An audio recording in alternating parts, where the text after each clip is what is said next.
Good morning and welcome to Rose Red Homestead. About 4 years ago, we published a video addressed the topic of vacuum sealing, oxygen absorbers, and desiccants. Now I'm going to put the link to that video at the end of this one so you can check that out, because I'm not going to deal with desiccants today.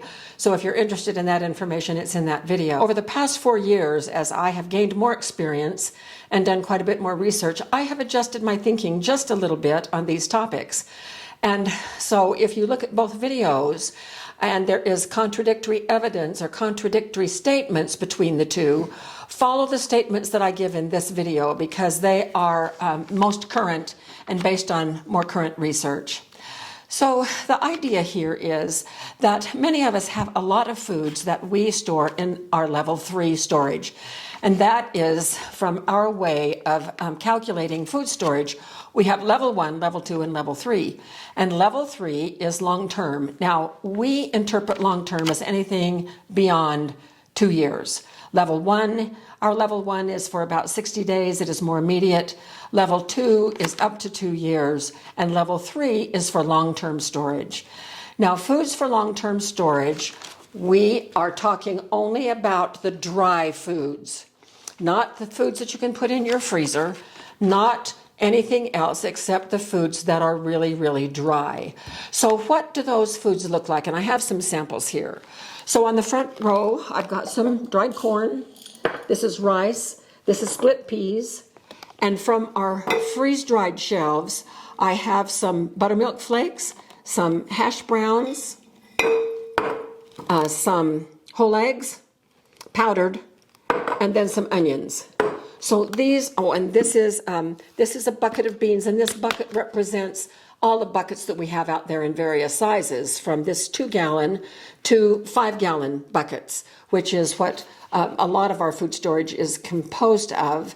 And all of those storage containers contain dry foods. So here are a couple of things that we need to understand going forward that will underpin everything else we're going to talk about today. 2 things. When I say dry, I mean 0% moisture, or as close to zero as possible. Not 10%, not 5%, but as close to zero as possible, almost no moisture. And that describes all of these foods. These are dry foods. So they will work with what we're going to talk about today. The second thing that we need to be really well versed in is the idea that the air around us contains 78% nitrogen and only 21% oxygen. And it is this oxygen percentage that concerns us the most. The last 1% is a combination of other gases. So when we have dry foods that we want on our level 3 storage, just what's our goal for that? So we bring home 50 pounds of rice from the store. Do we just put it out there with our food storage? No. Because our goal is to extend the shelf life from the shelf life that we would have if we just left it in its original packaging, and to preserve its food value. We need to repackage, and then we need to do something special to those packages to make sure that the shelf life is extended and food value is preserved. In order to do that, we need to know what the enemies are that we have to protect against. And here they are. There are 5 of them: heat, light, moisture, oxygen, and pests. So as we are repackaging and deciding whether vacuum sealing or oxygen absorbers are the best, we want to make sure that we put enough barriers so that these pests or these enemies cannot penetrate our packaging, and also that anything that came with the food that's already in the jar or in the package is also eliminated.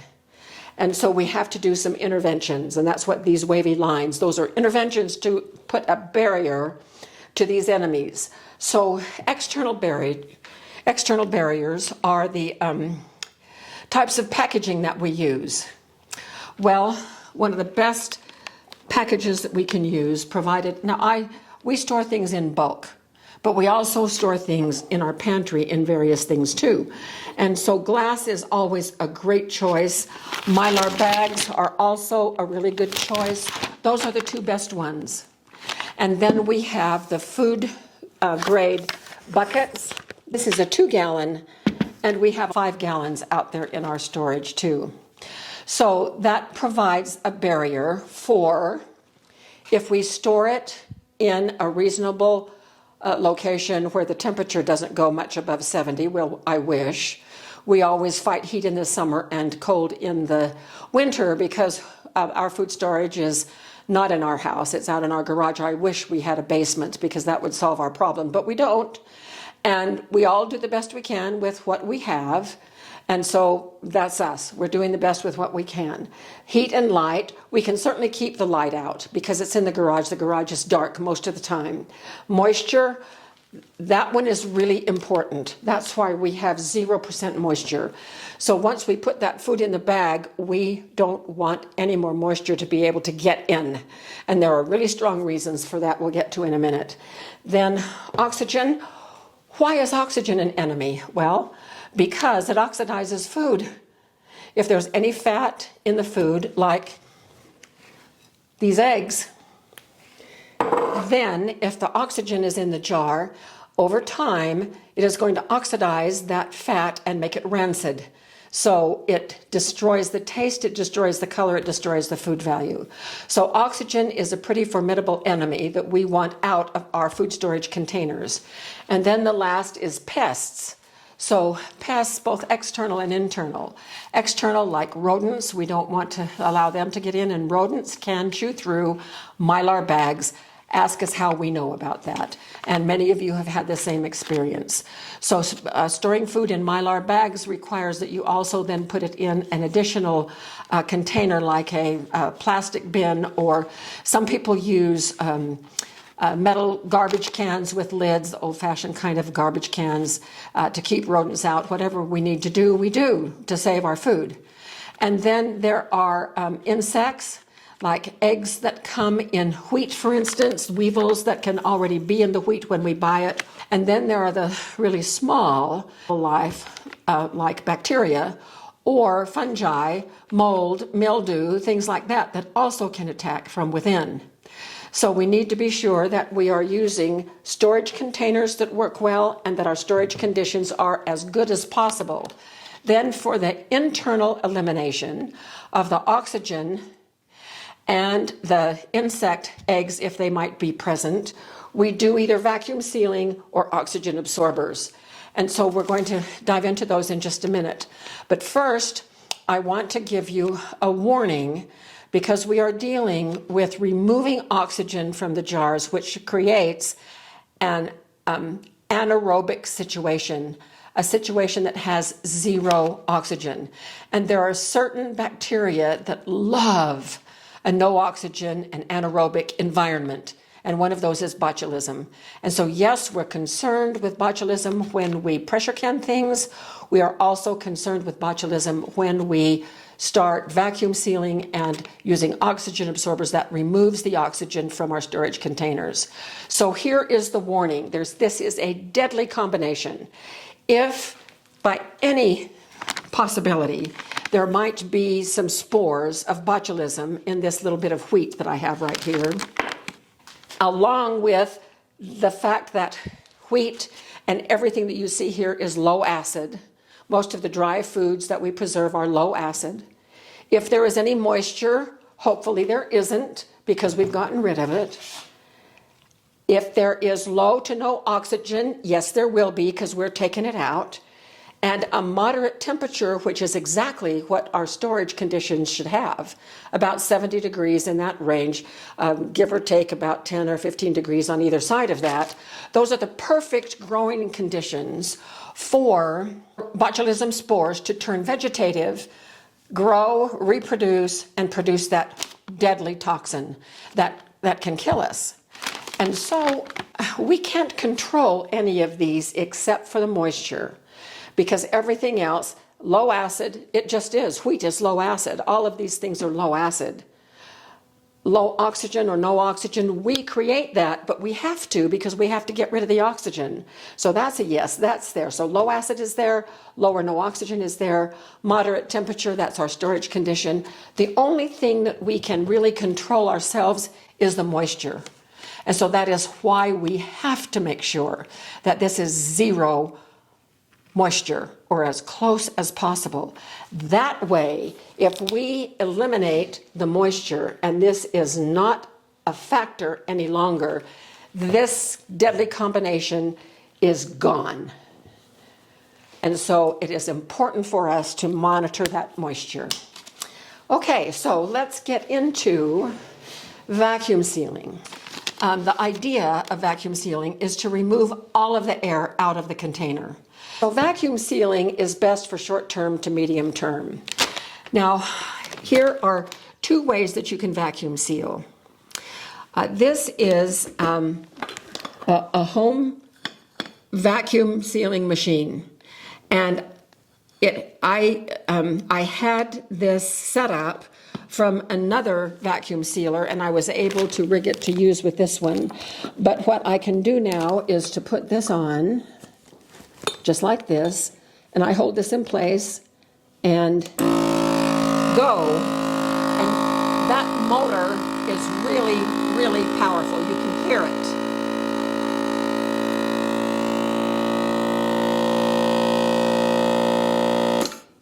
And that's done. And so this comes off, and that is just as sealed there as, and it has taken all the air out. Or has it? Is it 100% without air in there? And the answer is no, it isn't. Now I want you to compare that sound with this sound. Let me see if I can get these off.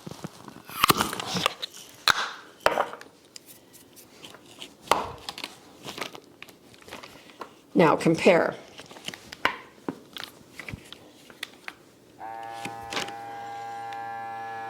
It pulls some of the air out. It is not as powerful as this one. So it makes me wonder just how much oxygen is left in this one. So this takes about 30 seconds, and it doesn't turn off on its own. It just keeps going and going and going and going. So I'm going to stop it. And so it is a good seal too. So my curiosity led me to do some research on just how much oxygen is pulled out by typical home type of vacuum sealers. And the testing that they did also included chamber vacuum sealers. And those are big $1,000 machines that you open up a lid, and it's like for when you put food inside a Mylar bag, a Mylar type bag, and then it will pull all of the air out, and it will also heat seal it. And so, but that is like for food that goes in the freezer. It's not for dry foods for long-term storage. So the articles that I read have suggested that for home-based vacuum sealers like the ones I just showed you, the average is 60% to 99% air removal, because it's all air, including oxygen and nitrogen in the 1%. Okay, so it makes me wonder, where do mine fit? Now, I know that this one will be toward this end, but my Weston is really a good vacuum sealer, and I'm thinking that it probably is about in the 90% range.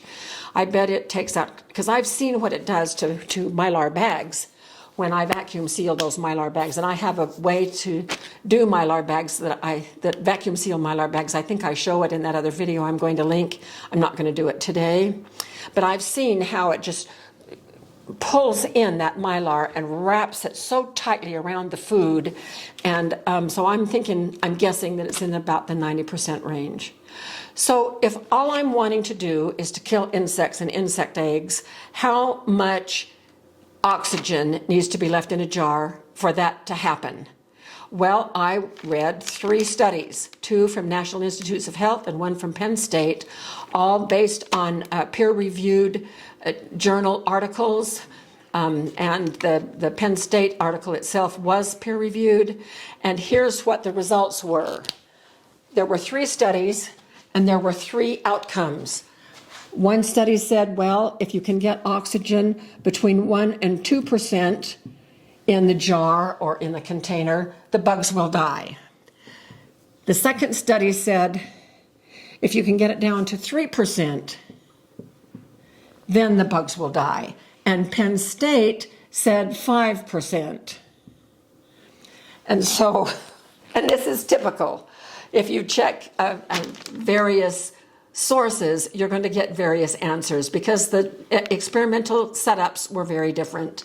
And actually the Penn State one was closest to what we do. So with a little bit of math, we can quickly calculate how much oxygen is left in this jar right now. Oh, if I did it with my Weston, and I'm thinking at least 90% of the air has drawn out, how much oxygen is left? Well, here's what we can do. Because we know that 21% is oxygen, let's just round that to 20% just for easy math. And if we have 90% removal, that leaves 10% of the air left in the jar. So of that 10%, how much is oxygen? Well, 20%, which is about 1/5. So 1/5 means I can divide by 5. So if I divide by 5, that means that I have about 2%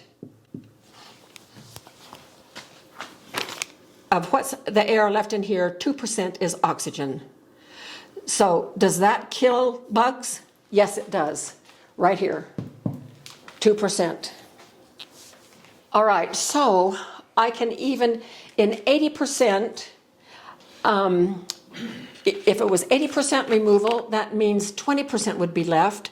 Divide 20% by 5, that means 4% oxygen. And I'm still in the range. And that's if I just want to kill bugs. Well, sometimes that's all I really care about is to get rid of bugs because I'm going to be using the food up, rotating through it within a few months or a year.